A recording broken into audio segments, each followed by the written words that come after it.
Well, are you ready to start? Yeah, for All right, sure. cool. Well, then actually, I'll have you start with Flow Okay. because, and the reason that I want to start with that one is that I want to watch it with my son because we played a video game called Stray, and this video game was from the perspective of a cat. There's no real dialogue. It takes place in like this far future kind of post-apocalyptic world where the only thing left are robots. Oh, And they're very human-ish, and they're friendly, and they speak like this garbled language that you have this thing with you that kind of translates for you. But as the cat, you never have dialogue, and you literally play like a cat. It's not like a cat person or anything weird like that. Like you're a kitty cat running around and doing stuff. And it sounds lame, but it's an amazing game with a great story. And my son played through it multiple times. And so we saw the trailer and some of the images for Flow, and it gives kind of that same feel.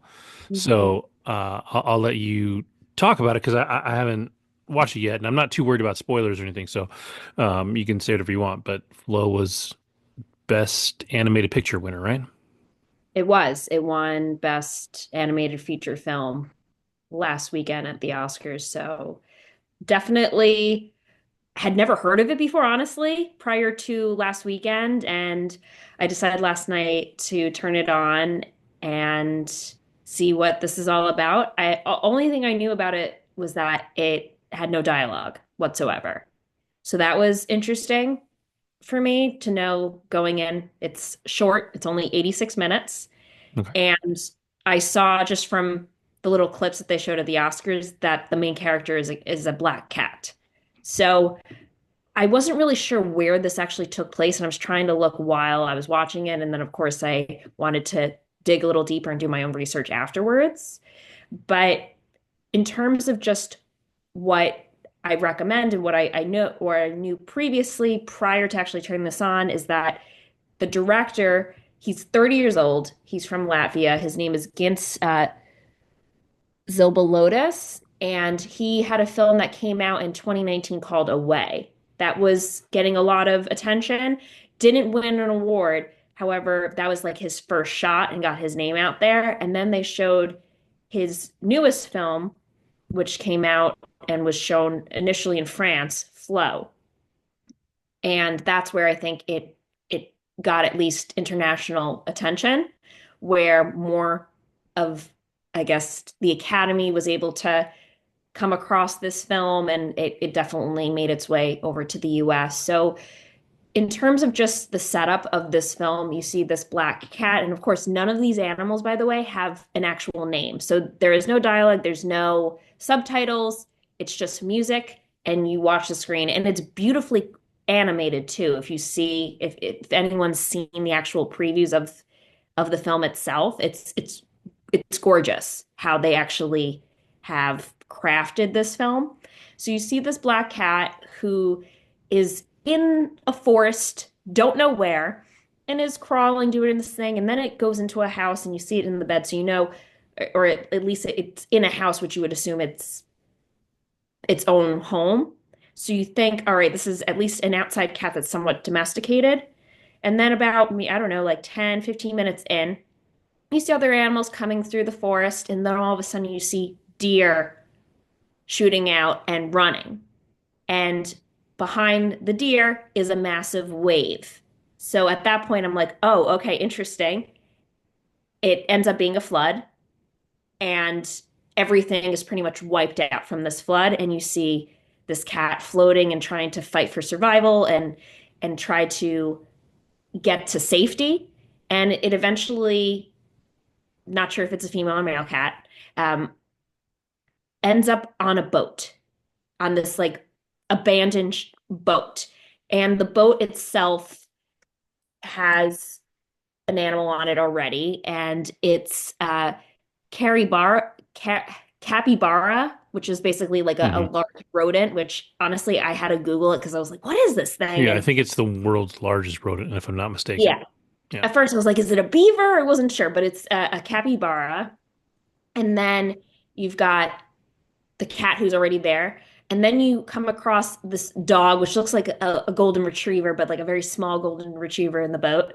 And then you see this beautiful bird with it, like it almost looks like it walks like a swan, but it's not a swan.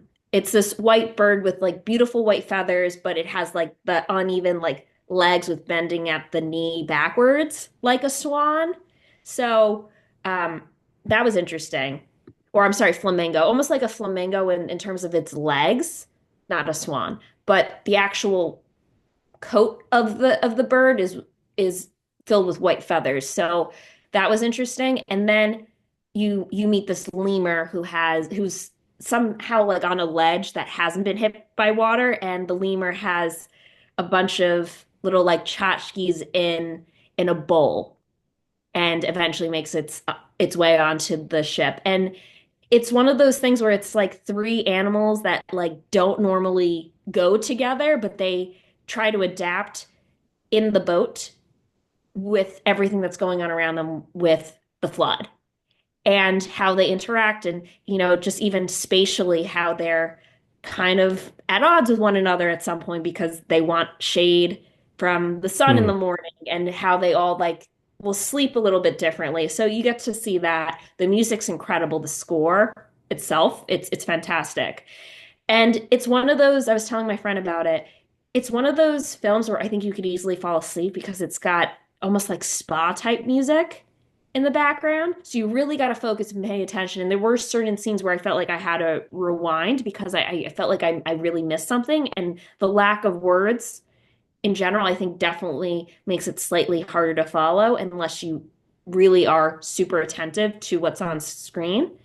But overall, I think just how it's showcased, the story it tells, it's almost like a very simple story, but it takes you really into this like imaginative like type of world where what is to happen if all of these animals were on their own and then if a flood did happen and they were all thrown onto one little boat, how would they interact? And that's kind of what this story tells. And you're going through this forest in the water. And at some point, you go to like this abandoned city, which almost looks like Venice to some degree because it's like a Hmm. city filled with water and you see buildings. You don't see any people, though. It's as if it's a personless type of it's a personless type of film. Hmm. And you and then you feel like, I don't know, I feel like I'm in Southeast Asia in certain parts of it because you see these statues that have like there was a statue of a cat and there was a statue of other animals too that were just in the water and stuff. But it's more or less, and I was reading up on it too. I guess there were some, and I don't know if this was intended by the actual director himself, who I believe had some writing responsibilities or maybe even wrote the story, not just directed it. But overall, I think that there were some allusions to Noah's Ark, whether it was intentional or not, just by having animals on the boat and surviving a big flood. So that was definitely fascinating. But overall, I think a lot of it's also up to interpretation of the person watching, like the actual viewer watching this film. So I thought that was very creative. And from my understanding, his other film, Away, was very similar with no words. It does have a person, though, Hmm. versus animals. So I definitely want to catch that. That's on Tubi for free, and it's Okay. Away, Away, whereas this is simply just Flow, Flow. And that is currently, I rented it from Prime for I I think think it's five. on HBO. I feel like it's on HBO.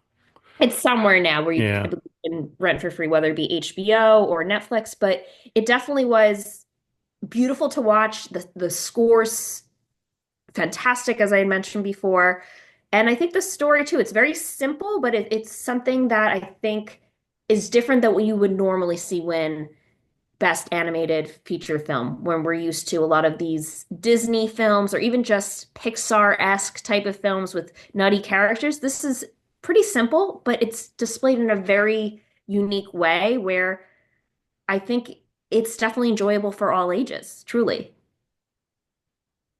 Yeah. Yeah, it looks impressive. I just was looking at the IMDb page and they have the trivia on here. It says they worked really hard to get the voices for the animals, which aren't human voices, right? But the animal Correct. sounds for all of them. And it says they one of the animators actually had to go to the zoo and like play with a capybara to get the capybara noises. But they said because the noises it made didn't actually fit with the story, for that one animal, they used a baby camel instead. Really Yeah, interesting. yeah. So I mean, they were going for specific tonal stuff, and I guess Yeah, I didn't even that one know that, did but it mix. did sound like an actual cat. It did. I felt like I Yeah, was. I have a friend with two cats. It sounded like I was at his house with the two cats. yeah, yeah. And I think that's really cool. Yeah, I've got cats, so I would know, if it was authentic or not. So that's really cool. I think that was one of the things that made Stray really great too, is that your cat character, they recorded cat sounds for this thing, so it felt um, really authentic. And Yeah, I yeah, it's really cool. Um, I guess there's a post credit scene too. Did you see that? believe so. Yeah, I don't know what it is. It just says there's a post credit scene, so I don't Yeah, know what that is all about. But yeah, yeah, it looks like creation wise, it's a pretty tight story that was written by three people, the director being one of them, right. two other people. I think he's actually one of the primary animators also. So Correct. like This guy he's is, it really, seems like he's a triple threat, writing, animation, and he also directed it. He's incredibly talented, this guy. yeah, yeah. He seems Only like 30 too. Also, only like 30 actually. He's only 30 as well.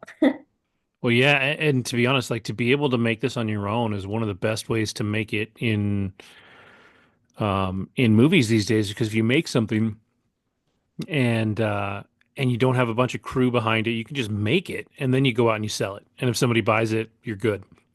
Totally. So I don't know what studio bought this or whatever. But yeah, it did well at the TIFF festival. I think he said it was at Cannes. Um, yeah, it just looks it's a beautiful looking movie. Like it's for the animation on the animals, like they definitely look animated, but some of the environmental stuff looks just unbelievable. Yes. Just even as they're flowing through the water, this boat, it's incredible. And there's a lot of pieces like they'll show there's towards the end there's a scene where the lemur, the dog, and the cat are trying to get the capybara off of the boat because the boat gets once the flood clears, the boat gets stuck in a tree. And it eventually is going to collapse like off the side of a mountain. Mm. And it's sort of like them working together, which I don't think that's very realistic. First of all, that all of those species of animals would be able to be on one boat and not kill each other, number one. Number two, how they all like helped one another and pulled a rope and tried to like get the capybara off of the ship. And it wasn't realistic, but it was fun to watch. It brought a smile to my face. I mean, there is a death at the end of the film too that you get to see. Yeah, so it shows like the strength and sometimes ugliness of natural disasters and what survival looks like for from the animal's perspective, which was great. I also got the vibe, and I don't know if you're an ASMR person, Kevin, but I definitely felt certain ASMR aspects to the film itself between like the soft animal sounds and then just the music. It's something that could easily just ease the mind, but also that you could potentially fall asleep to. Yeah, I believe that. Yeah, if it's so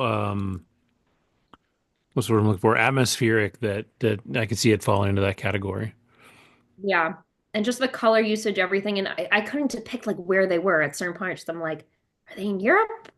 Could this be the US? And then all of a sudden you see almost like what you would associate with Hinduism, these type of statues in the water. So I'm like, oh, maybe it's India or South, or like I'm in Thailand. And then Hmm. you go to these cities where there's water. I'm like, is this Venice? I don't know. Or did they travel from, you don't even know how long they're stuck in this flood for.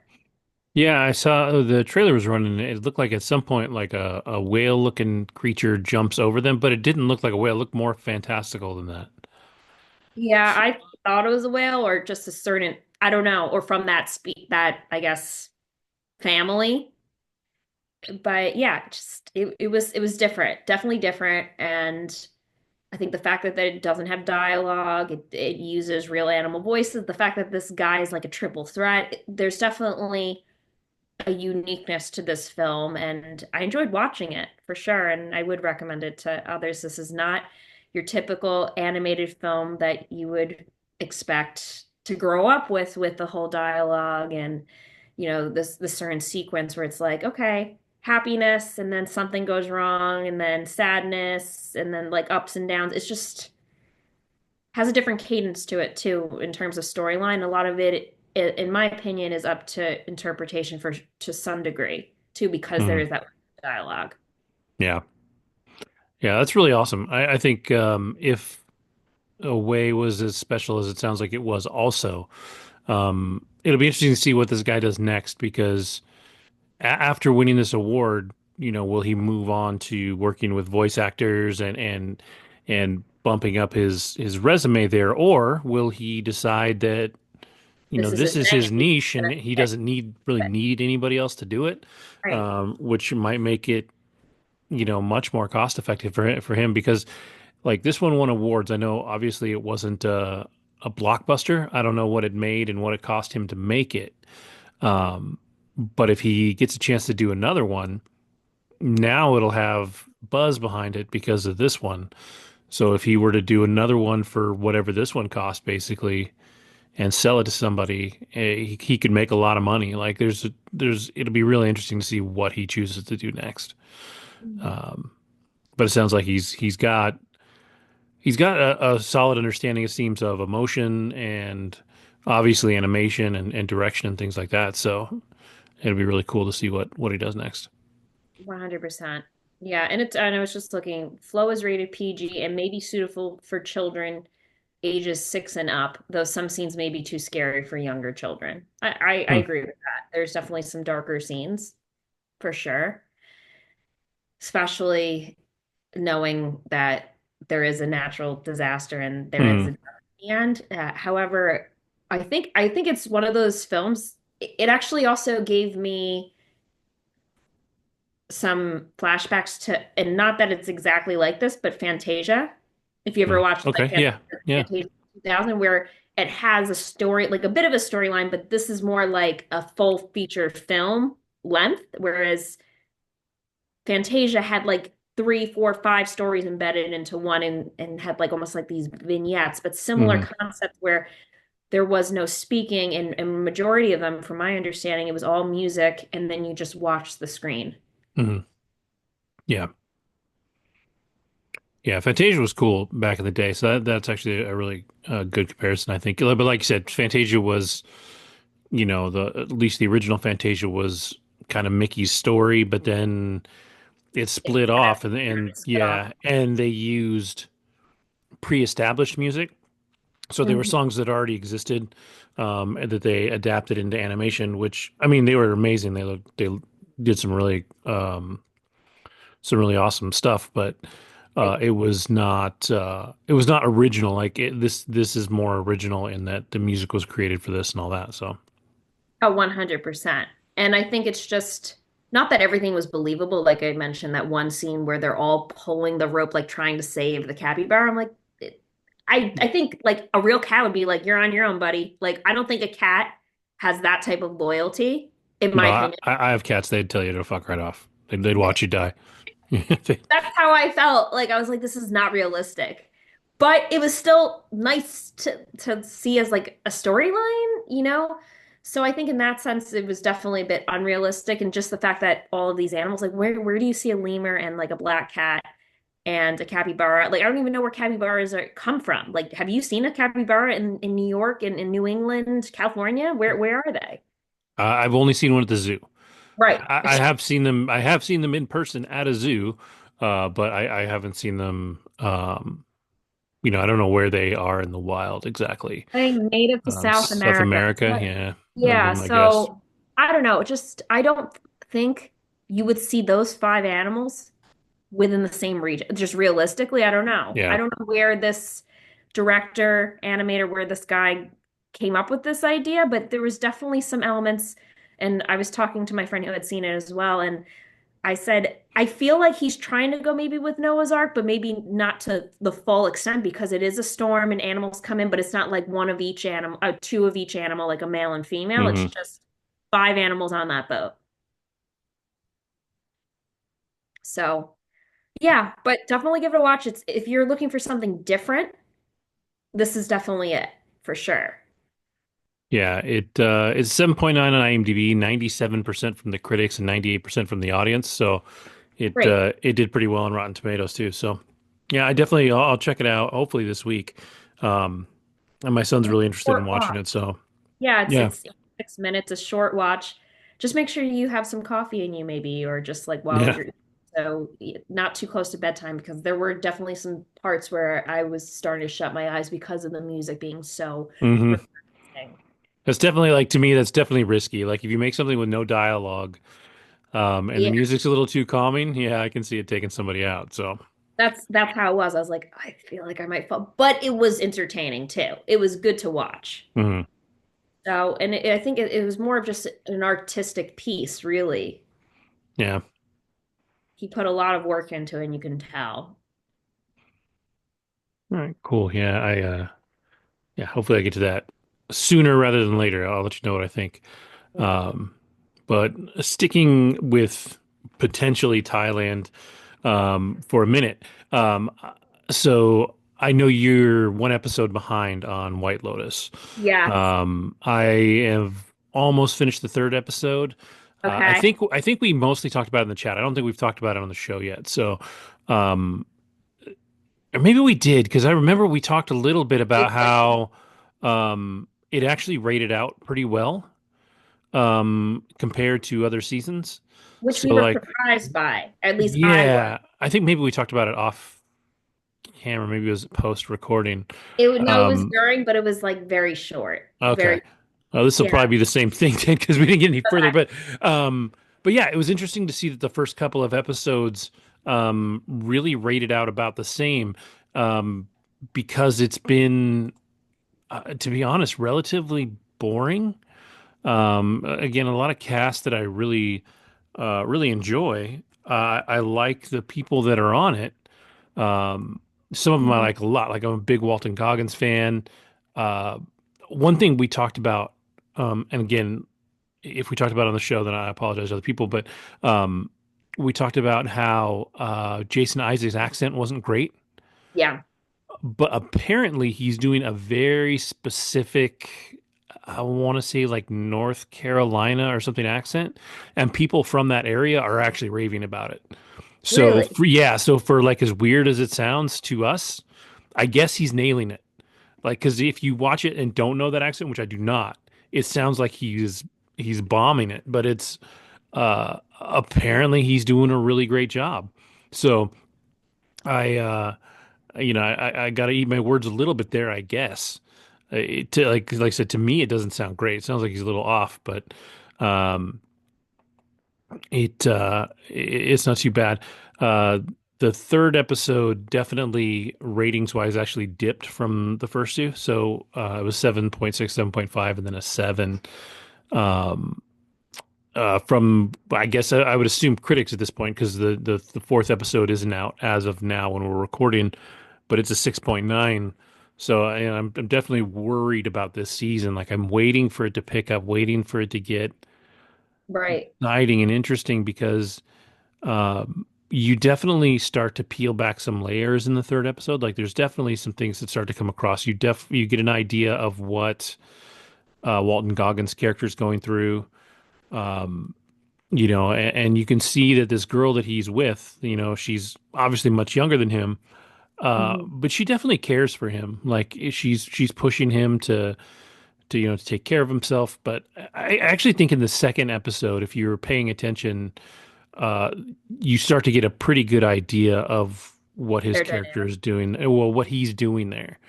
Um, and the third episode makes it a little more clear, but still Hmm. kind of leaves it blurred. So it is definitely open to interpretation at that point a little bit, but it seems kind of obvious.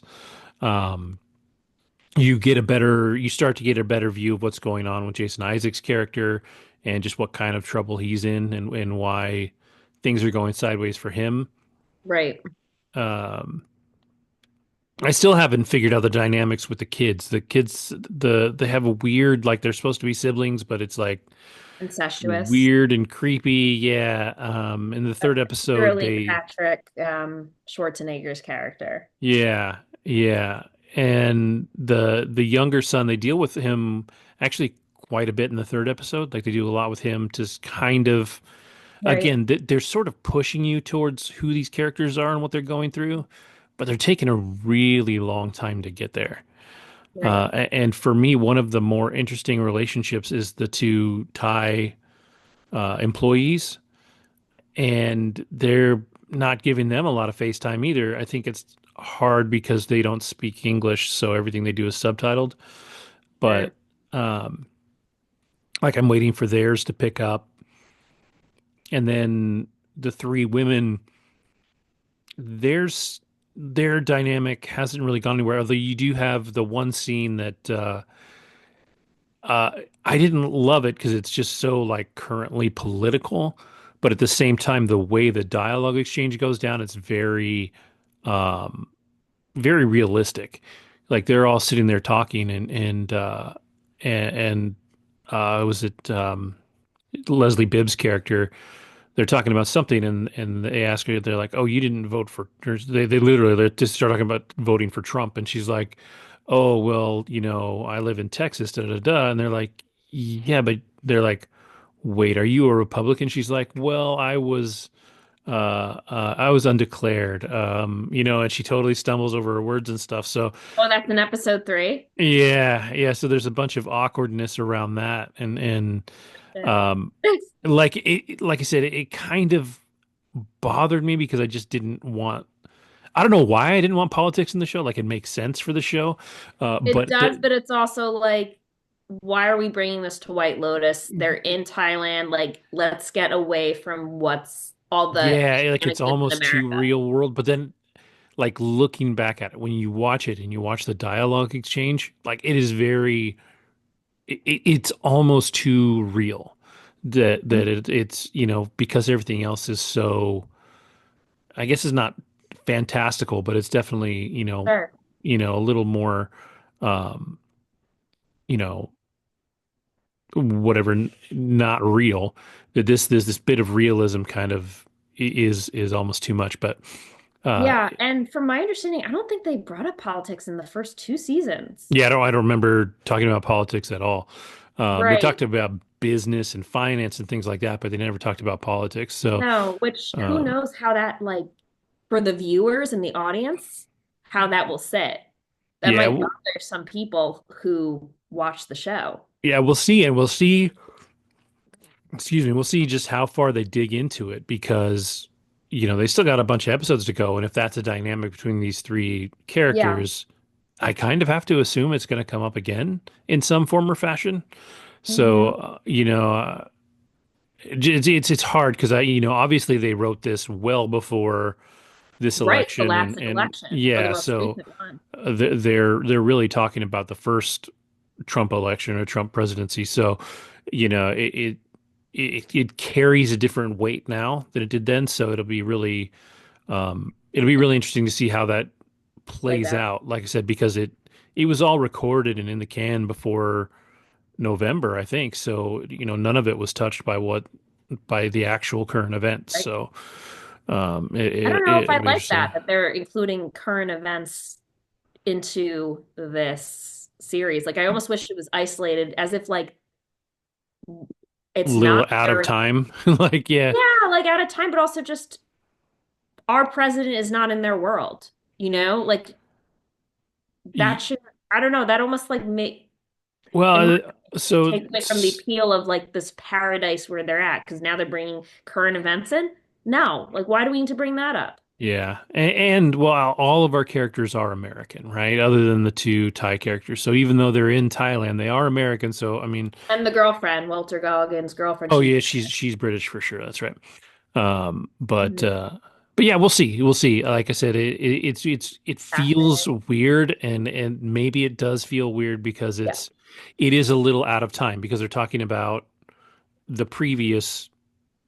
state, but now we're kind of back uh into this world, and things actually might not jive too. Like it'll be interesting to see how all that works out. But I'm still waiting for it to get good. Like it's weird, but I feel like somebody's gonna have to end up in real distress for the show to pick up.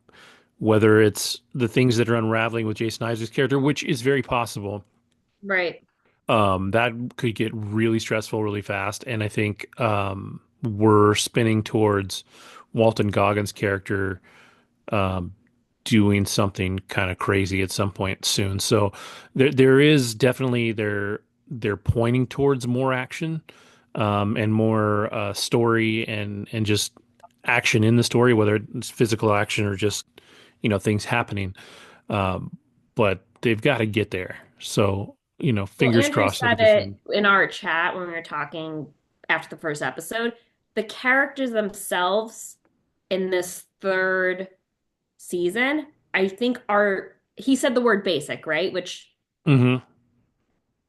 I sort of agree with, but I Hmm. feel like the actual dynamics are not as fascinating as like the escorts in season two or even Yeah. in season one, the newlywed couple and I mean, Jennifer Coolidge's character, who's like a damsel in distress there to spread her mother's ashes, and then the family that's not incestuous in this case. They're just kind of at odds and not exactly the most like loving family. Yeah.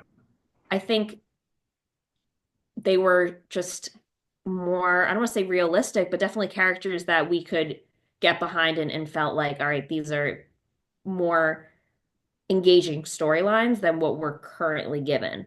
Hmm. Yeah. I think. Yeah. I don't think they've really made it to where I fully understand Jason Mhm. Isaac and Parker Posey's relationship. Like Right. it He's just seems like popping they pills. love each other, but they are also just kind of tolerating each other. It's weird. Like you can't tell if they're at odds with each other or they're just weird. The Right. kids' relationship is still, like I said, is bizarre to me. Very Walton bizarre. Goggins is with this girl that she really likes him, and he doesn't seem to want her around, and and so it's like their Bizarre. relationship doesn't make sense. Like none of the relationships really make sense right now. So like Yeah. they kind of need to be more defined before this thing I think really sets in for people. It's like the storytelling just isn't quite there this season in the way that it was in previous seasons. Let me ask you, has the massage therapist's son shown up yet? I know he is not. Okay. So I don't know when he's going to show up. I know, like we said, in that opening scene, the assumption is that that's her son because he's the only other black person on the show, Right. I mean, and that's he's that's worried her about his son. mom. Yeah, That's her son. And then just how they find the body. I'm already hearing people say, "Oh, that's Belinda's body." I'm like, "Ooh, too soon to tell. We don't know." And based on how the other two, like the cadence of the other two, that's probably not her body. It's yeah, going to be someone that we don't expect, aka look what happened to Jennifer Coolidge. Did we think that was going to be Jennifer Coolidge's body that we see? Absolutely not. right, right. It's probably Yeah, going to be someone that we don't expect. I think so. Yeah, I think it's more likely to be somebody from one of the couples.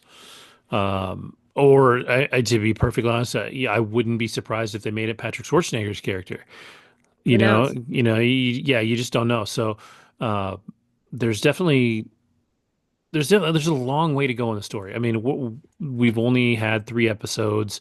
There's 8 in total, Right. so a lot of stuff can go down. And they're definitely, like I said, at least they're setting up Yeah. some stuff to finally Hmm. cause some real drama in these people's lives.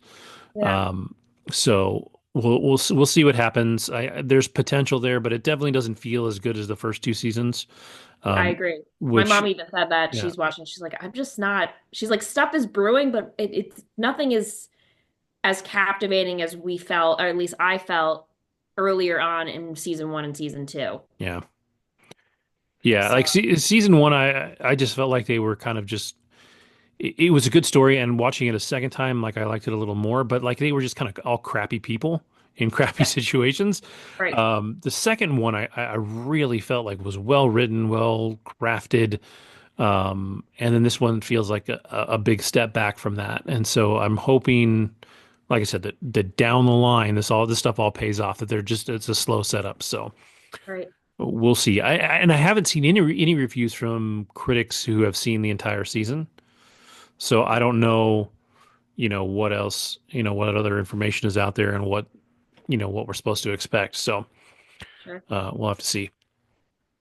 So, all right. Well, moving on from that, you on Netflix, because we'll get to our flurry of sequels here at the end, but Okay. you watched the Gabby Petito documentary on Netflix.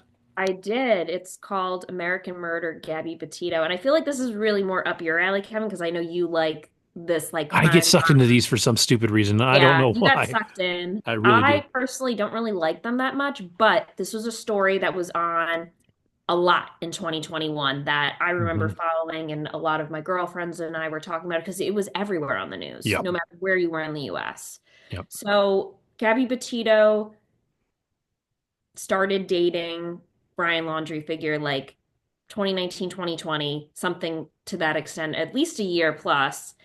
And she's originally from Long Island. She's, I want to say 21, 22, the summer of 2021 when this whole scandal went down. But in terms of just the whole summer itself, which led into early fall when this was really had made the headlines. It's a cute little blonde girl from Long Island who ends up moving to Florida with her boyfriend at that time. She's not in college, but she's working part-time jobs. I believe at one point she's working at I think a Wendy's or Taco Bell in Florida. And this guy, I don't know if he's in school, but he, if anything, also has maybe a part-time job and not working that much. And they're in a relationship and they moved down to Florida where his family is at. So in terms of that's where it sets up. So she is taken, well, not taken, but they moved down from Long Island where her family was. And it just seemed a bit, I don't want to say unrealistic, but if you're dating someone, then you move away from your family after dating for such a short period of time, that is a bit puzzling and sort of manipulative in some ways. They go to Florida. They go through in the series how she feels like a bit uncomfortable around his family, how his mom isn't like the nicest to her, and they'll show text messages. And then she becomes friends with this girl who's in Florida that she met on like a dating app, but like Bumble for Friends, and they become Mm. close. And this girl who's interviewed expresses just how sweet Gabby Petito was and how they built a friendship over the course of at least 3, 4, 5 months before her and Brian Laundrie, her boyfriend, went on a, that like cross country tour, like and went into like all the national parks Yep. out west.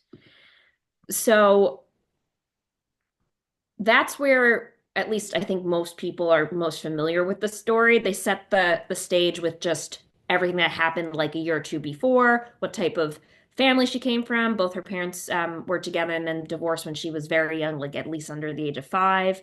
But both of her parents were remarried, so she had a stepmom, stepdad. Regardless, loving parents in Long Island. His parents are married, and he has an older sister, Brian Laundrie. And after a period of time, this friend that they interview explains that she got a lot of vibes that he was very needy and was manipulative, made her feel bad about herself if she wanted to spend time with some girlfriends, like just his wanted he wanted her to all to himself. Full Okay. attention, everything. And when she would distance herself or would want to spend time with a friend, he would pretty much make her feel bad about herself. You don't love Mm. me. I'm crying hysterically. Why don't you pick up your phone? Just very needy and not healthy. So I think she ignored a lot of those signs and she would reassure him that she loves him, etc. And then they finally go on this summer trip into like Utah, Wyoming, all these like national parks out west. And she was blogging about it because this is how she made money. Yeah. And over the course of those like first couple of months, I mean, they seem happy. You see the videos, it's beautifully shot. You see them hiking and them bathing in like fresh water and all of that stuff. And how they're living out of like a small trailer van situation, how they decorated it to make it like fun and homey for themselves. And then at a certain point in time, you come to learn that there are some issues, and she'll send texts to this girl who she confided in, who she met in Florida. From there, what you also notice is that he's not in like a lot of the blogs too. So I guess there was some distance in certain pieces because she wanted to make money and she realized like she was making more money when it was more just not as them as a couple, but girl on the road. Hmm. Okay. And I think she had mentioned that to him, which upset him. Then comes in like end of July, August, the video footage of when they get stopped by the police. And that's, I Yep. think, the most well-known video that was surfaced on the news, where she and Brian, I guess, got into like an altercation. Someone called and reported them after they saw him hit her. And then I guess they were driving a couple miles, they get pulled over and they separate them. They start questioning them. She says that she did hit him in the face. They had a disagreement, how she has a lot of anxiety, and they end up separating them. She gets the van, and he has to go to a hotel for the evening, the hotel for victims of domestic violence. And Hmm. basically, they like frame it as if she's the aggressor. So there's been a lot of criticism on how the police handled it out in, let's go with Utah, either Something Utah like that. or Yeah. Wyoming. It's one of those states where this all went down. And a lot of people say if this was taken into, I don't want to say greater consideration, but if there was more done that day, a lot of people believed that what led to, a couple weeks later wouldn't have happened, where she went missing and then they find her body, etc. So they take you through this whole video footage and then the aftermath from like a few days later. They make up, everything's great. They're still showing videos and such.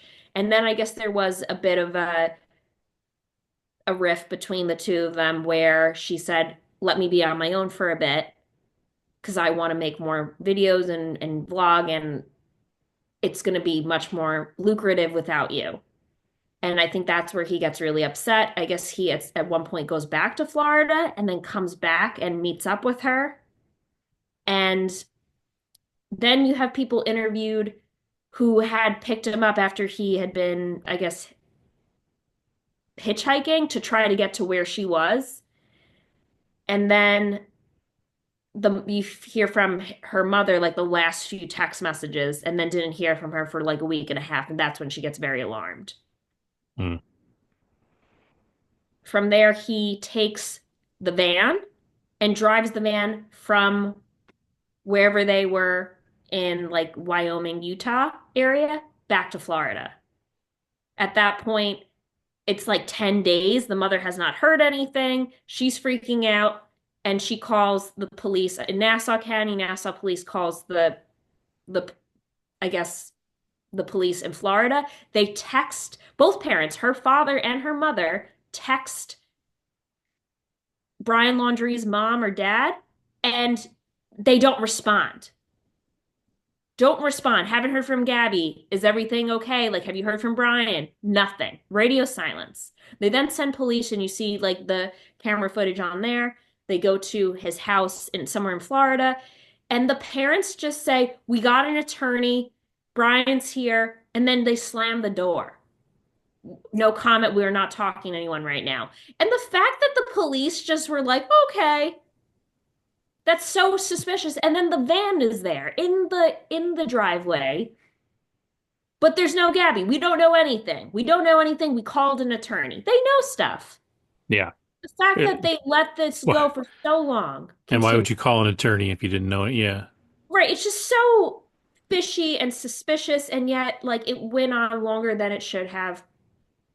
It got to the point where they got, what is it, the bounty hunter Yeah, was Dog the Bounty involved. They Hunter. were looking for her. They then had Gabby Petito's stepfather go out to where they thought she was. They tracked her phone to see the last place that she had left her phone, or they had some sort of signal. And then after, like, I think they found her body like within like 20 days of them last hearing from her. So it was almost a month. They finally found her body, and at that point, the autopsy revealed it was cause of death was strangulation. At that point, once they found her dead body, they go back to Florida, which is crazy to me that until they found her body, did they not actually take his family into, or anyone there into custody or something like that for questioning. It's crazy to me.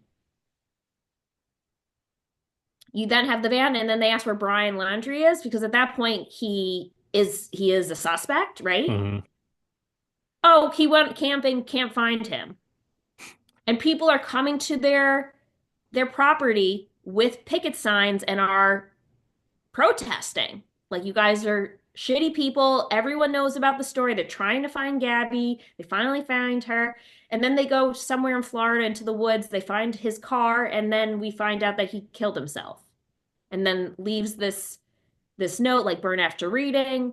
And he lies in the note saying, oh, she died, there was water in her lungs, something to the effect like it was like a natural cause, and she knew she was going to die. And it's all BS, because nothing from the autopsy indicates that this was an accident. She was strangled to death.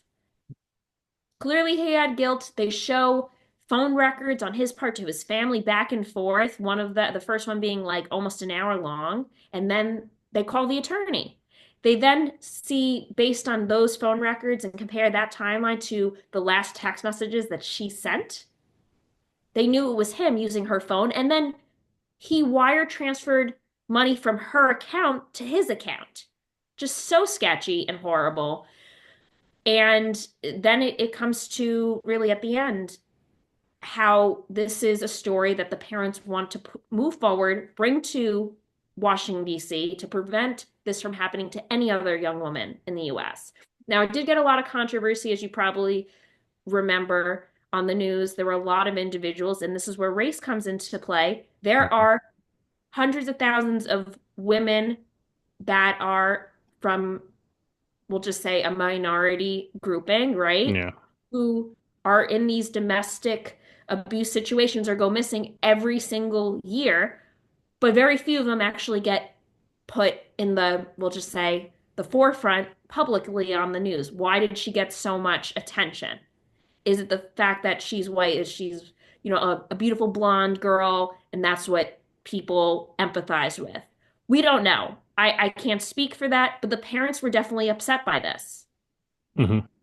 because they had just lost their daughter, and they weren't trying to undermine other people's stories. But if anything, hopefully this does help women of all races from Yeah. ever experiencing or putting this out there. I think this did get a lot of prominence because of her vlogging, because of the fact that, honestly, I think the story itself, with the ongoing trying to find her body, the parents being so, his parents, that is, being so negligent and just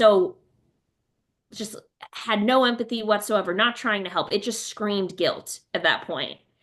And a lot of people were following this story. And yeah, it is a shame that this story in particular is getting so much more attention than the thousands of other women that are not, let's just say, from her economic status. Hmm. And Yeah, I but I think think also, go yeah, I ahead. was gonna say I think it was specifically indigenous peoples that they were really because of those areas, Right. what they were really focusing on because so many, so many of them do disappear for, whatever reason, and nobody's out there looking for them because these communities don't have the resources That that, too. that are available. And so obviously when a family is, white and wealthy and they can get on the news and they can get all this attention, Right. it works a little better for them. Right. And I think the fact that it was so out there and not used to what people are seeing, a Hmm. white woman missing like that, that I'm sure also played into why she got a lot of attention. Yeah. I don't know. And I But do it's think the regardless, it's blogging thing horrible. was a big part of it. Like for sure. Like she had a following of people. So Right. yeah. Through her vlog, etc. So I think that was something as well. Mhm. But yeah, the whole story's horrible, and there's so much that we will never know because he's gone Yep. too. He took his own life, which was, cowardly on his part. Yeah. Yeah. He knew he was screwed and didn't have another way, didn't Totally. couldn't come up with a better way to deal with it. And yeah, it just sucks. Yeah, it's I think it sucks for the family too, because that's just closure you'll never really get, right? And 100%. so everything else is going to be hearsay and it's going to be messy and ugly. Yeah. But But I hope his parents honestly get put on charges because who does that? yeah, You know she's gone, you know she's missing. We don't know anything and closes the door. You very well knew something. You didn't cooperate with the police initially. yeah, They deserve to be in jail. His family. yeah, just for obstruction. And it depends on, like, I don't know what the Charges would actual, be. yeah, but yeah, it's definitely something that should be um looked at for sure, because the way they acted, the things that they did, they knew something. Of course. So they should have been out there helping out. So Yeah, but nonetheless, let this be a lesson to everyone, and hopefully this story will be a source of just insight for people to be more so cognizant of red flags when dating somebody, what to look for, and knowing that it's okay to reach out for help, but also more importantly too, you're fine with getting out and don't let anybody manipulate you to feel differently. So I think just the trip, the whole idea in general, this raised a lot of red flags, and I think hopefully saved a lot of women as a yeah, result. and just anybody in any relationship, doesn't even matter. You pay attention to the feelings you get from it. Like if you feel unsafe, if you are scared, if you're uncomfortable, if you're, whatever, listen to that. Like some part of you is telling you, to be careful. So, um, not that she's to blame for staying, right? Like he's 100% to blame for killing her, but um, it just stay safe, pay attention to the world around you, and get out of the situations where you can. And if you have the opportunity that she had where the police show up, yeah, it would have sucked for her. Like it would have been a real bummer for her to go through all that stuff and deal with that with the police and everything. But if she had, maybe she'd still be alive. So like, don't be afraid to have that horribly uncomfortable conversation, you know? Right. So Agreed. yeah. Agreed. All right. Well, we'll move on from serious, obviously. And so this was broken down. Was it 3 episodes? Yes. Yeah. Yep. And I imagine the first episode was mostly that setup stuff, right? Everything before Yeah. yeah, because that's usually how they do it. You get all the before, you get Background the initial information. yeah, you get the initial investigation, and then you kind of get the post, and all the drama and stuff after that with these three-parters. They Mhm. are fascinating. They are interesting. They're not. Um, if you This is a tough one too, because I think if you followed it in the news, like I Mhm. don't know that this necessarily would provide a lot of information that you hadn't already heard. Yeah, there was a Um, lot I already knew, but I think yeah, it went into greater did it? detail. Okay, I didn't know because anything about the parents. because the couple that I really got wrapped up into were ones that I didn't really know anything about, or at least it had been long enough that they had Right. that I'd kind of forgotten what they were, so they were interesting to me. This Right. one, like I said, feels a little too almost too recent, and like I saw so much of it that I don't know that I need to watch the documentary on it because Sure. Not that I know everything about it, but I feel like I knew a lot about it to begin with. Um, It more so introduces the people that were like in the background, like this friend of hers that I don't remember ever seeing anything about, like in Florida, and also just the FBI and investigators that were responsible for finding her. mhm. It digs into that, but I will say it is very short. It's only 3 episodes. I think each episode's no more than like 45 minutes. It's quick Yeah, yeah, they watch. usually are. Yeah. All right, cool. So we will move on. I will move on to something more fun than that. My kids and I, we're going to start to get into. We're going to have three third parts of cinematic trilogies here. Okay. So tonight, me and my kids sat down and we watched Sonic 3, which is now on Paramount Plus. My middle son had actually already seen it in the theater. He saw it in the theater when it was out a few months back. And so we sat down and we watched it, and the the Sonic films are a lot of fun. Like they really did a good job making them pretty decent. Um, it's all the same cast. It's Ben Schwartz. Idris Elba is one of the characters in there. Keanu Reeves shows up in the third one now as a main character. Jim Carrey is the main.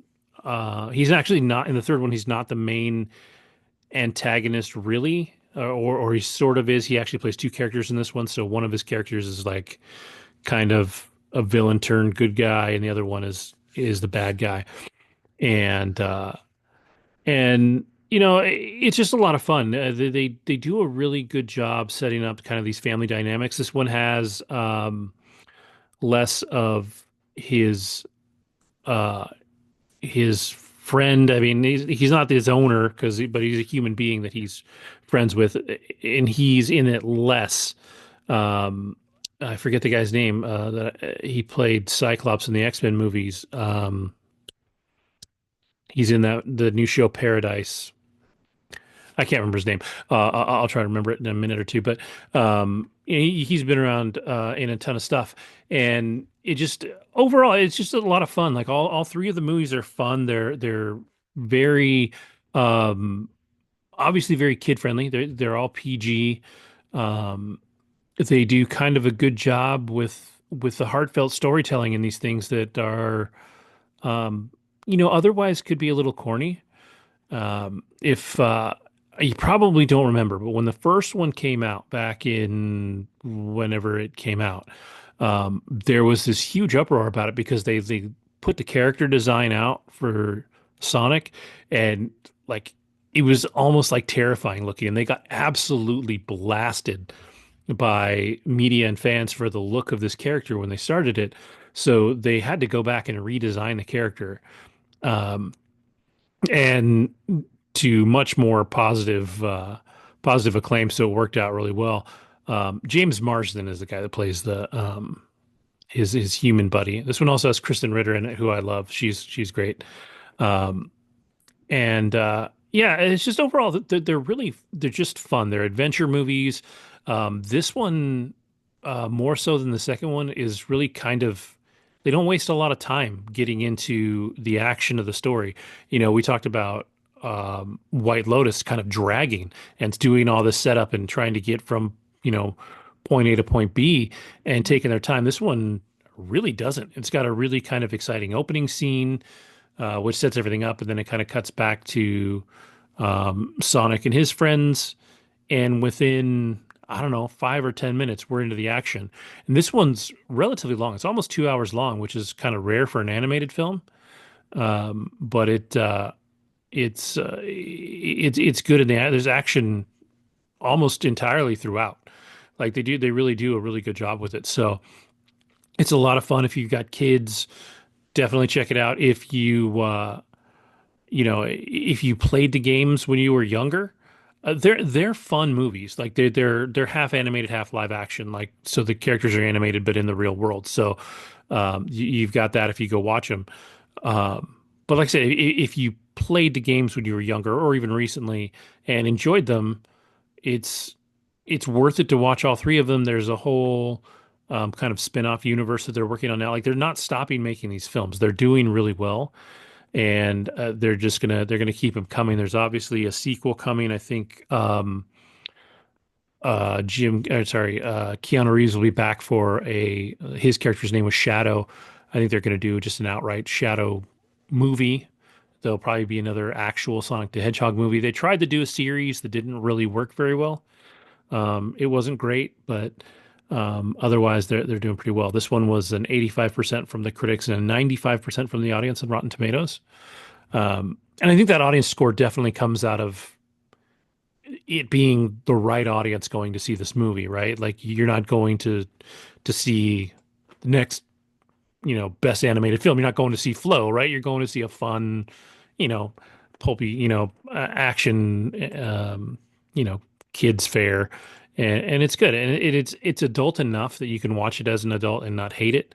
I think if Jim Carrey has annoyed you and other things, he has it dialed back just enough that the character is weird, so it works, but he's not so over the top that he's wildly annoying. Um, and everybody else just does a good job. I actually think Ben Schwartz does a great job as Sonic. Mhm. He's a lot of fun. So they're just fun movies. So if you're looking for something fun to watch, definitely watch the third one. If you've seen the first two, if you haven't, give them a shot and have a good time. They really are a lot of fun. The animation is solid. It definitely benefits from the characters, the animated characters being cartoony, so they don't have to be like super realistic looking. Is Jim Carrey the only non-animated character, or are there a few No, others? this takes place in like our world. So these animated characters come to our world, but you've only got, Mhm. in Sonic is the only animated character in the first one. In the second one, you Yeah, of have a course. couple more, and then this one you have a couple more. But for the most part, they're all Mhm. it's live action with these animated characters in our world. So um, it's a lot of fun. So Cool. I definitely recommend it. Like it was a lot of fun. I enjoyed it a lot, and they're getting better casting wise too. Like I don't know how you get Idris Elba to do something like this because it's so wildly different than anything he's done anywhere else.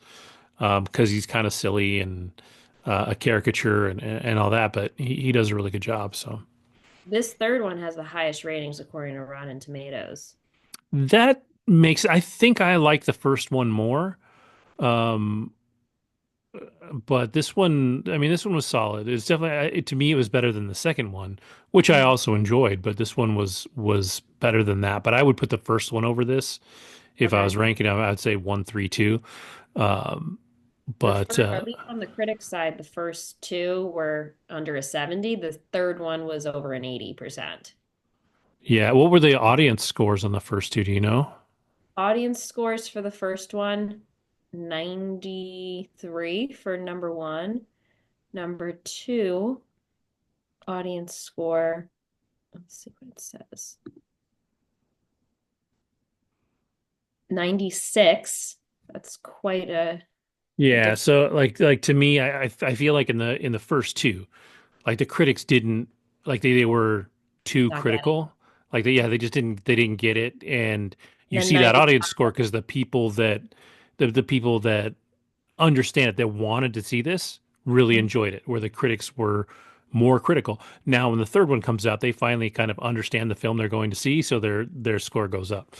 Um, Yeah, it went from like 60s to 85%, but all three on the audience side, 93, 96, 95. So yeah, that's pretty yeah. consistent. Yeah, and I think what I say was on it's a 7 on IMDb, so it's right in there, and Okay. I think that's a fair score. But it's entertaining, and they do a good job with some of the background stories. Like they bring in this new character, Shadow. His story is kind of deep, and they develop it really well. And Keanu Reeves does a good job as this kind of animated character, and it's weird because it definitely sounds like Keanu Reeves, but there's definitely parts where it's Keanu Reeves doing a character, which he's not really known to do. Keanu Reeves is kind of just always Keanu Reeves.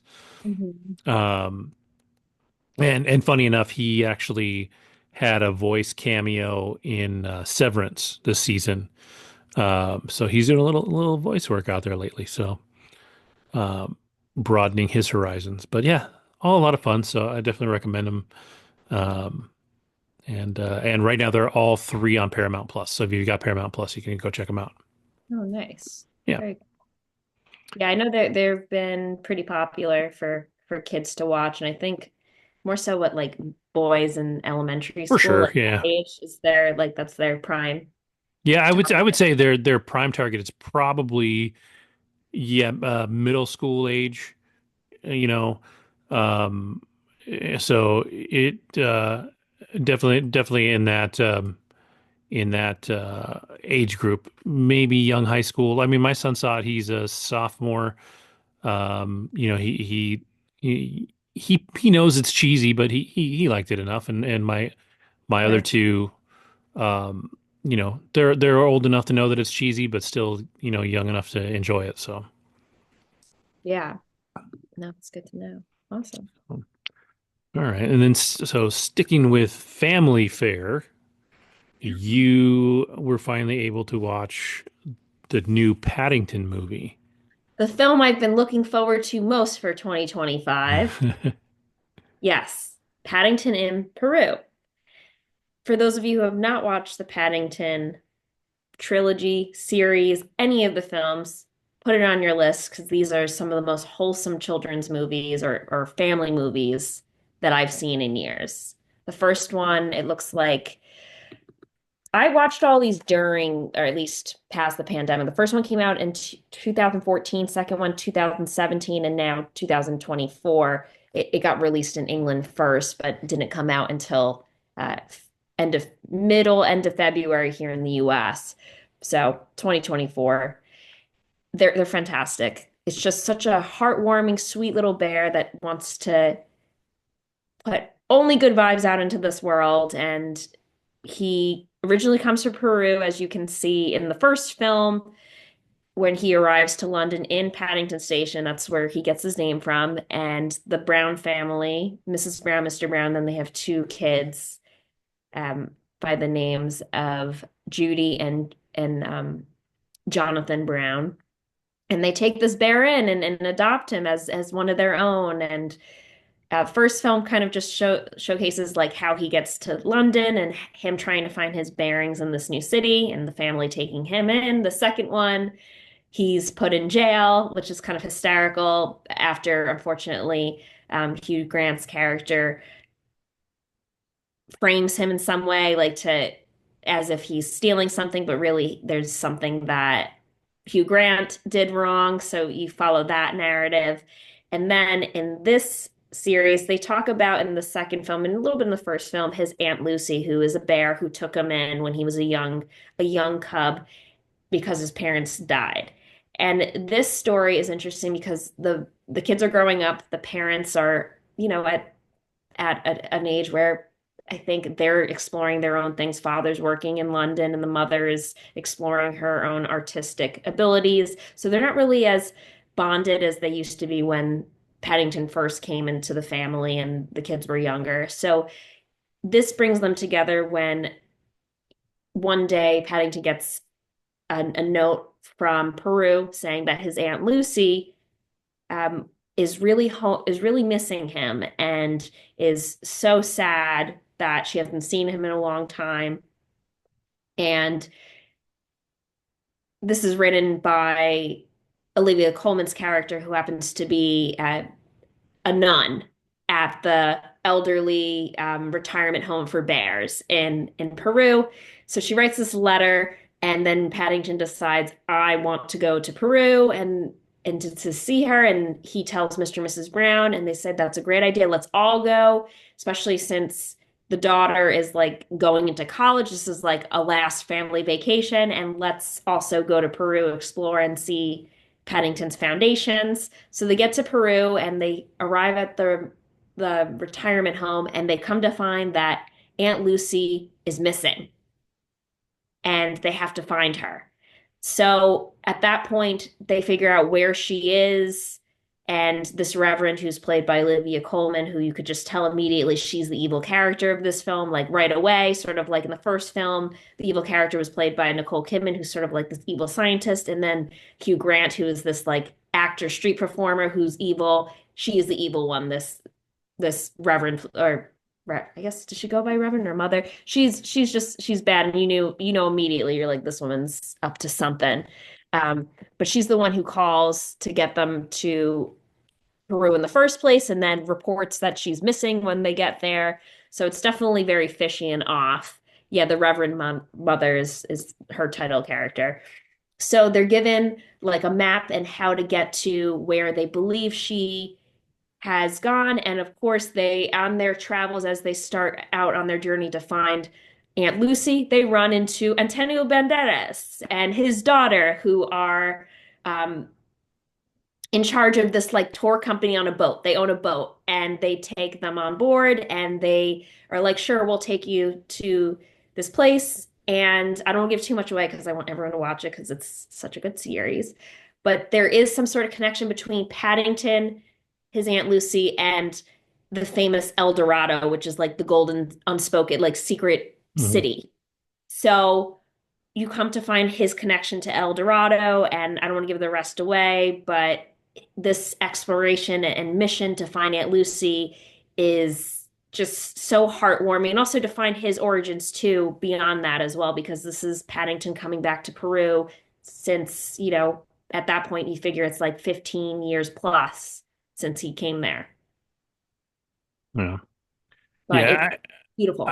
I've always so the first one came out and I didn't hear anything about it. Didn't really care. It was Mhm. kind of like my kids they were probably the right age, but I don't think they were ever interested. The first one was Sure. 2014, so my youngest was 4. I mean, they probably all would have been right around the right age, but Right. um, for whatever reason, it missed our Your radar. window. And then the second one came out, and it was kind of the same thing. Like I didn't know much about it. And then there was a huge buzz around it because for a long time on Rotten Tomatoes, it was 100% from the critics. It's 99% now, so I mean it dropped, but not by much. Right. Um, and and so like when you see something like that, you're like, holy crap! Like, is this movie good? And then what was the movie? The Unbearable Weight of Massive Talent with Pedro Pascal and Nicolas Cage, Okay. which great movie.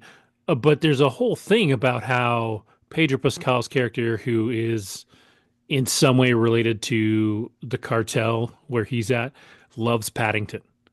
So like there's this whole thing about how he loves Paddington. And so like it's been ingrained in me that I need to watch these and I still haven't. The first one is right now is on HBO. Yep. Uh, the second one is never streaming anywhere. On Tubi for free. Is it on Tubi? It's on Tubi. I might have to look for it because, me and my kids have talked about it so many times about how like it just everybody talks about specifically the second one, and Paddington 2 has yeah, because it's got like a 99%. It's yeah, that it's like fantastic. They're like all one good of the though. best movies, and so Yeah. we're like, I guess we have to watch. Like, we're missing something by not watching it, so we've got to get there to watch it. But yeah, I love seeing that these movies are all doing well. Like the third, the first one was a 96 from the critics. The second one's a 9. 99. I think the third one's well up into the 90s It's in too. the 90s. Yeah, Um, and even the audience really likes it too. It might be lower than the critics, but it's just there's such a heartwarming, wholesome feel to these films and an innocence too that comes along with it. And all three, I think I cried, I laughed. I mean, this film in particular, I was sobbing a little bit just because it really pulls at your heartstrings, and it served as a reminder of just the things that really matter in mhm. life. And I think that for me and my I brought one of my girlfriends. We went uh, this past Tuesday night, and the theater was surprisingly filled with a lot of adults too. So I think this is a film that is very family focused, but I think even if you're just looking for a good, wholesome film that is filled with a lot of positivity and just goodness where you want to see and then walk out of the theater in a good place, both on the inside and mentally. This is the type of film that you want to see. Yeah. Yeah, like I said, I have not heard a bad word about any one of these films. It's just that the second one seemed to have so much hype because of that 100%. Like people were blown away by the second one, and so um, but I think it's true. I think sometimes people need a feel good movie, and yeah, it's a kids movie. And yeah, if you're a cynic or if you're grumpy or whatever, this movie might not be for you. That's fine. Like I would not expect Andrew to go see this movie. Not that No, he's a grumpy cynic, but this is not it's his not kind of Andrew's type movie. of movie. Exactly. A couple episodes ago, I was like, and I'm most excited for Paddington 3, and just Yeah. that's fine. Yeah. Not for There's like a 0% chance he goes and sees this. no.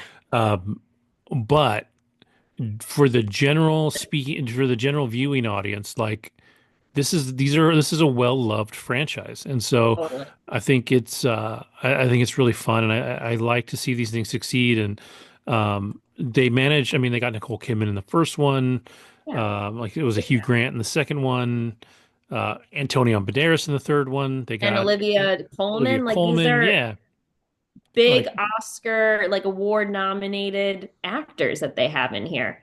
yeah. And it's funny because the voice of the bear is Ben Whishaw, Hmm. and he's in like a few things, but this is his main as far as I'm concerned, like what he's most well known for, the voice of Paddington. Yeah, yeah, which is Awesome. funny, but it seems like it's maybe a good thing to kind of rest his hat on. Like Exactly. he's been very successful with this. So Yeah. uh, And I heard him interviewed. I was watching on YouTube within the past couple of days, and he records separately. So he's not there when all the actors are acting and doing those things. So he's in like a little recording booth. mhm, And I'm just curious when someone asked, how are you able to like evoke such emotion in your voice? And he's like, yeah, they'll have maybe like a stick with like a head on it or mhm. something like that. But that's got to be very difficult when you're not there filming with the other actors who are like running away from all of these action type of scenarios. Yeah, yeah, it's got to be. I mean, it's weird for sure. I think something great to watch if you're trying to figure that stuff out too is some of the making of the Guardians of the Galaxy movies because Mhm. Rocket Raccoon is a completely animated character. Sure. And what they did is they put uh, the films are directed by James Gunn. He works with his brother in everything. His brother is Sean Gunn. If you've ever seen Gilmore Girls, Sean Gunn is kind of like the dorky dude that lives in town. Mhm. But in he also plays a regular character in the Guardians of the Galaxy films. But when they were filming the rocket scenes, Bradley Cooper wasn't there, and so Sean Gunn would literally put on the green screen outfit, huddle down on the ground, and move around so that they had like a point of Right. reference. And he would say the lines, so all the other actors had somebody to interact with. And then when they put Bradley Cooper in the booth, he could do his scenes and see how everybody reacted and all that. Um, Sure. so it's really fascinating. Like voice acting is a trip because, sometimes, sometimes these people that will do a movie together will never see each other. Andrew and I were talking to a couple of weeks ago, a gentleman, Tom, that worked on or worked with a bunch of actors from the Robotech cartoon from the 80s. And what you Mhm. found out is in that show, the voice actors actually did work together a lot and they kind of formed a very close-knit bond.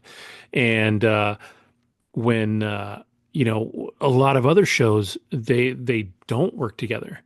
One cool thing that me and my youngest son did was it like late last year in theaters they put out the first three episodes of the original Transformers cartoon. But what they did is they brought the voice actors back, and instead of using the voice tracks in the from the episode, all these voice actors redid their parts and did all this stuff. So you get to see them work together and see them interact with each other.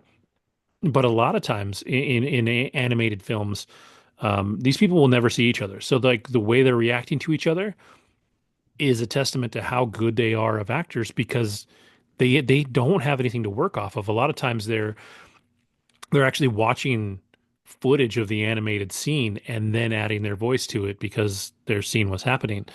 So it's definitely a trip. Like it is an interesting world. I think And he's got such a distinct voice, like that's so calming, and it's the bear. Like it's convincing. He is like Paddington's voice is so soothing, and you just want this bear in your life and in a part of your circle of people because he's so kind and selfless and really a part of the Brown family. and can people hear him talk? Like Yeah. so okay, so he's not just like animated, like his voice isn't just in his head, but like everybody Nope. can hear him. Nope. He speaks to the family. They talk to him. He is sort of like Stuart Little, if Okay, we're yeah, making yeah, a yeah. comparison, where like he is a part of the family. They took him Little in, they took Paddington in. He is a part of the family. All right, cool. Yeah, I've You got gotta to see watch him. at least the first two. The third one will come to streaming soon enough, and then I'll catch it. But like Watch the first two. The first one's on in HBO. It's HBO, just oh, it's so well done and just he's just the most precious bear and again, feel good movie. I think it's something that everyone can I don't want to say everyone can enjoy, right? I wouldn't yeah, recommend Andrew, but it's something for all ages, yeah. Yeah, it really does. It seems like it transcended that age thing because, like we just talked about, like Sonic, the first two didn't do that well with the critics, right? But right? Paddington, seemingly a movie that you know All is made three. for kids, all three did really well with the critics. So, Yeah. that kind of tells you too that they went in and with their stuffy critic opinions and still enjoyed this movie. So, um, All enjoyable, all super enjoyable. You learn a lot about England through them. They even had him, and this is, do you remember? I think it was like 2, 3 years ago, the Queen Elizabeth's Jubilee sounds celebration familiar. for Yeah. like, I think it was like 50 years or something like that. She was the queen, something like pretty, it was a milestone, right? And they had Queen singing. They did like a little tidbit where they filmed her having tea with Paddington. And for those of you who have seen Paddington, you I do know remember that. his Yeah. go-to thing is marmalade. He loves marmalade, and he always has a marmalade sandwich in his hat. So he takes the marmalade. He drinks. He's got poor manners, right? But he's a bear, right? So you wouldn't Yeah. expect him to be eating with a fork and spoon and knife as humans would. So he downs the tea in this. If you go on YouTube and type in Paddington Bear and Queen Elizabeth or Paddington Bear Jubilee, and they're at Buckingham Palace, and he downs the tea, and he's having like a one-on-one sit down with the Queen. And he's like, oh, sorry. And then he's like, would you like a sandwich and marmalade? And then she takes out, she's like, I always have a marmalade sandwich. And she takes one out of her purse. And it's hysterical. It's just so sweet. And then he's like, Happy Jubilee, Mum. And she's just like, okay. And then her butler or some sort of man who's like all dressed up, he's like, they're ready for you. And then she looks out the window and then you see Queen celebrating and doing We Will Rock. Is Oh, it? okay. Yeah. Yeah. As like because they were part of the celebration and performed, and this is with like Adam Lambert, and then this is when he was touring with Yeah. them. Do you recall Yeah. like Yep. after the film? So figure this was like I don't know 2001 to 2001, sorry, 2021, 2022. Yeah. Yeah, so it was so cute how they incorporated him into this like little commercial thing. I don't even know, or just promotion. It wasn't even promoting the movie because this was in 2021, 2022. There wasn't a film Yeah. then. There wasn't one out. But So, they just kind of put him in as like a way to celebrate her and her jubilee, yeah. which was very special. Yeah. That's cute too. Like, I remember that happening. I don't remember the details of it, but I remember it happening. like So 5 minutes. It's super cute on YouTube. And sometimes I'm like, watch this, guys. If you appreciate that, this really goes along with like the movies. It's like a really good way to, I think, promote their movies because it's just innocent, sweet, but also evokes a lot of laughter and joy. And that's really what these movies, I think, are all about and why the critics gave it such high ratings. yeah, awesome. All right. Well, yeah, I'm gonna have to watch them. You have to watch them. And I need to know everything about it. No, I want to know how you feel and yeah, bring your wife, your boys, whoever, but you're by Yeah, yourself. That's yeah. All right, cool. Well, I'm gonna close out the show with our third film of a trilogy, yes. which is right behind me, Venom: The Last Dance. I feel like maybe Andrew talked about this. I can't remember if he saw Did. it or not. Um, I don't remember his take, but I would imagine it was not great. Um, so I watched this again. I watched this with my boys. We went through the Venom trilogy because they had not seen the first two. Um, they're not good films.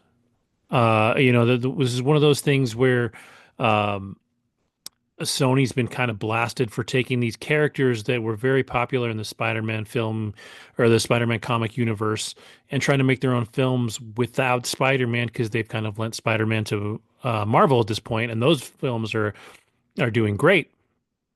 All of these movies have been relatively bad. Like Venom has done okay with audiences. It's been the best one. But Madam Web bombed, Morbius bombed, Craven bombed. Um, and like I said, at least financially, the Venom films have been pretty successful. Um, Now, Tom Hardy is a guy that I think is a fantastic actor. Like I see him in a lot of stuff. I think he's great. Um, he For his take on the character, he did a good job. I don't think it's the right take for the character because I've read so many of the comics and all that, but I think he always did a good job. This third film is a really, really bizarre film because it's like three different parts. So you have this opening scene, which is pretty solid. Like the whole opening is him kind of coming to terms with his situation in life and where him and Venom are as kind of a unit, um, and all that. And then you have this middle bit where they have to go on the run, and it gets really bizarre and really like long in the tooth. Like there's a whole just a lot of time. There's a scene where they're sitting in a van with a family that kind of picked them up on the road. And I mean, there's so much just like they're trying to build emotion and drama. And there's like a good like minute where they're just sitting there. There's no dialogue. There's like nothing happening. And so it really gets muddy in the middle. And then it finishes with an exciting like action bit at the end that, I mean, still feels really kind of cheesy and corny, but it's at least exciting to watch at the end. Um, and it feels like if they never make another Venom movie, and it sounds like they probably won't, it ends in a good place for that. I think Sony's at least has said they think they're done with these films for now. Um, but it was really this one was a trip because I think Tom Hardy, he's British, right? He's got an yes. accent. Hmm. But in the first two films, I felt like he hit his accent pretty well. Like he sounded like he was an LA kid or a New Yorker or whatever.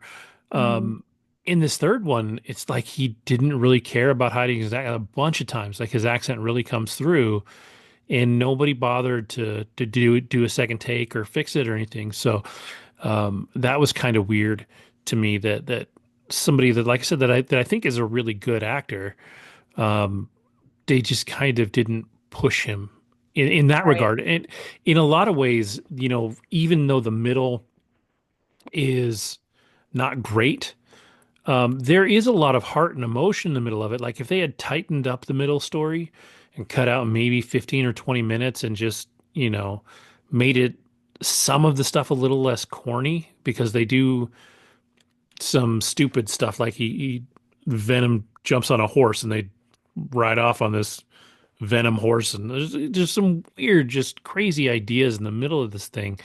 And I think somewhere in this movie is actually a really good movie, but it just didn't quite work. And if you look at the critic score versus the audience score, the critics gave it a 40%.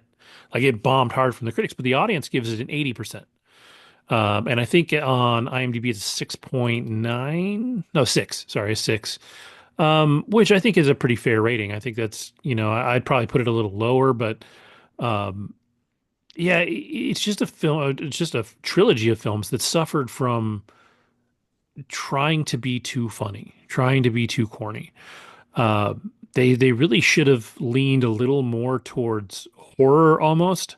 Mhm. Um, because Venom is an anti-hero at his best, and at his worst, he's an actual villain. So, um, I don't know that they went the right way with this, but it was it, like I said, somewhere in there, there's a really good film. There's a lot of heartfelt discussion about how much Eddie has come to care for and feel this connection with Venom, because he's his symbiote, like they're attached to each other.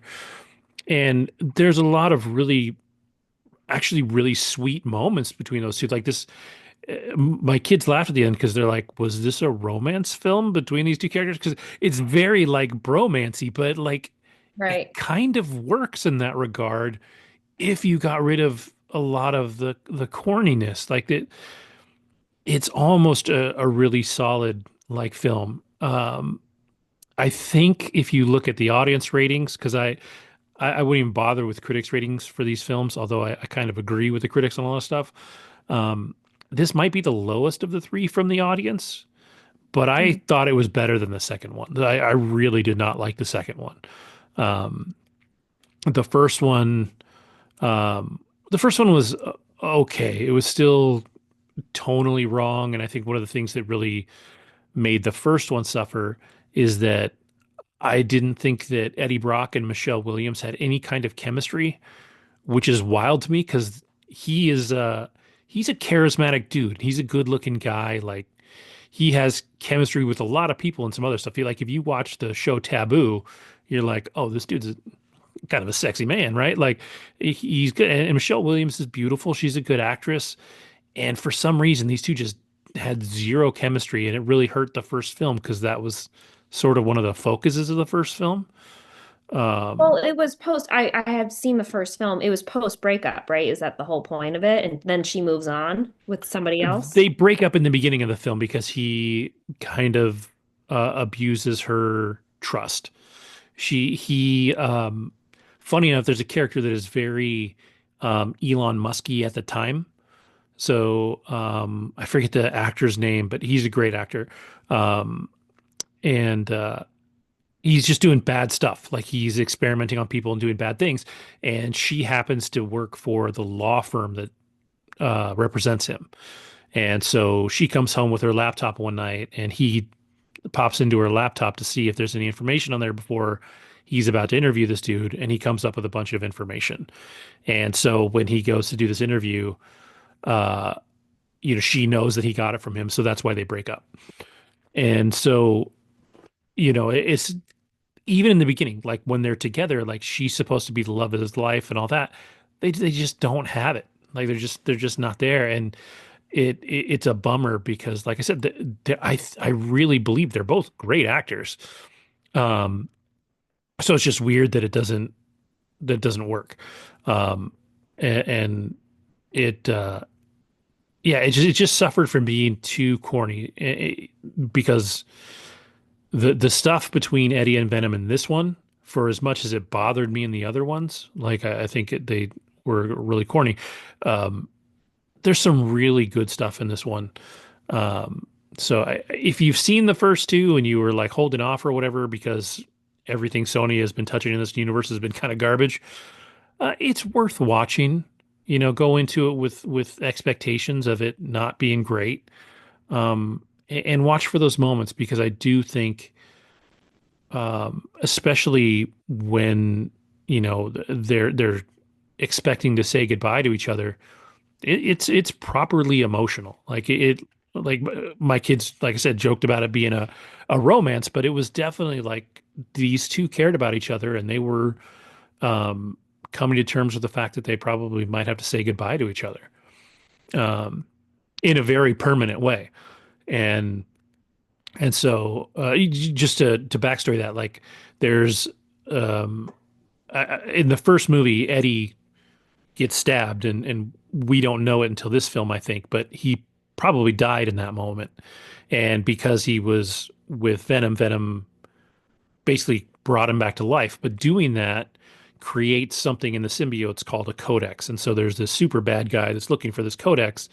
And as long as they are fully symbiotic as Big Venom, they can track this thing. So um, basically, they're going to be in danger for the rest of their lives if they stay paired up because of this thing they experienced. And the only way to kind of destroy this codex is for one of them to die. And so that's what they're coming to terms with through most of the movie. Um, and it's solid. And I mean, there's a few other like good names in this, like Juno Temple is in this. Um, she um, she was in Ted Lasso. If you watch that, she's great in that. Reese Ifens is in this. Chiwetel Ejiofor. So you know, there's a lot of people that are really talented in this. Um, it could have been better, but you know, it is what it is. I um, I don't know that I would recommend it to anybody without watching the first two, and I don't know that I would necessarily recommend anybody watch the first two. But at the same time, like if you saw the first two, you should watch the third one. Like I think it really does close out the Series. the Yeah. series really well. And like there's just some corny stuff. Like there's a scene when they end up in Vegas and somehow run into the Chinese lady that ran the corner store for them in San Francisco. And then they go up to her hotel room and he turns into Venom and has a whole dance number with her to, and it's just like, I'm like, why? Like even my kids were like, what is happening? Like, why is this a thing? Like, it's just a waste of time in the middle of this story. So yeah, it was almost really good. Right.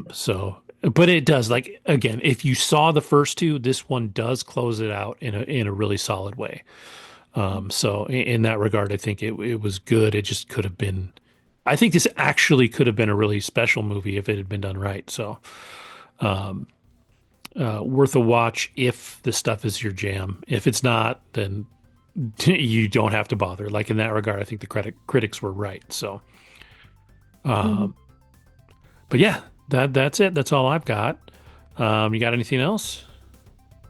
No, I think that covers we covered a good amount of ground. A lot of Yeah, children's or family appropriate content, and then some not family. a little bit of murder and a little bit of eating people. Yeah, a little bit of Um, eating people, a little bit mm, of murder, and then some lively yeah, content for the children and the entire family to watch, all mixed in. yeah. We do it all here. So, all right, cool. Then with that, I will say thank you to everybody for watching. Thank you for listening. Have a great week, and we'll see you next time.